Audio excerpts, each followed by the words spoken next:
কৃষকদের কৃষিতে সুবিধার্থে এবং তাদের ফসল উৎপাদন দ্বিগুণ করতে যেন পারে তারা, সেক্ষেত্রে রাজ্য সরকার কৃষি দপ্তরের সহায়তায় সালেমা কৃষি তত্ত্বাবধায়কের উদ্যোগে বৃহস্পতিবার সালেমা কৃষি তত্ত্বাবধায়কের অফিস কমপ্লেক্সে অনুষ্ঠানের মাধ্যমে বিনামূল্যে 42 জন কৃষককে মিনি ট্রাক্টর ও ওষুধের স্প্রে মেশিন বিতরণ করা হয়।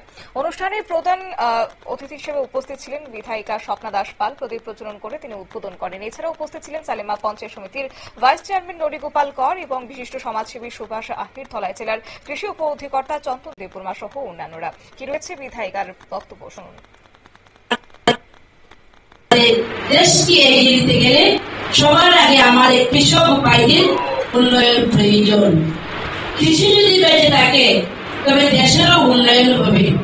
কৃষক হলে অন্নদাতা, এই কৃষকের অন্ন খেয়ে আমরা যারা রয়েছে আমরা সব বেঁচে থাকি। সবার আগে আমাদের কৃষি বাঁচতে হবে, আমাদের কৃষক ভাইরা বাঁচতে হবে। তার জন্য আমাদের দেশে সম্মানীয় প্রধানমন্ত্রীজি বিভিন্ন পরিকল্পনা নিয়েছে যে কৃষকদের কিভাবে উন্নতির শিখরে পৌঁছাতে হবে এবং কৃষকদের কিভাবে আরো বেশি দিন বাঁচতে পারে এবং আরো কিভাবে এই দেশকে উন্নয়নের ক্ষেত্রে কৃষকরা সহযোগিতার হাত বাড়িয়ে দিতে পারে। তার জন্য আমরা লক্ষ্য করেছি যে আমাদের দেশের যিনি আদরণীয় প্রধানমন্ত্রী উনি বিভিন্ন সময় কৃষকদের জন্য বিভিন্ন পরিকল্পনা নিয়ে থাকেন।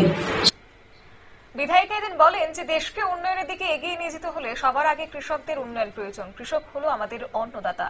কৃষক বেঁচে থাকলে আমরাও বেঁচে থাকবো। তাই তার জন্য আমাদের দেশের সম্মানিত প্রধানমন্ত্রী কৃষকদের কৃষি উৎপাদনের জন্য পরিকল্পনা গ্রহণ করেছেন।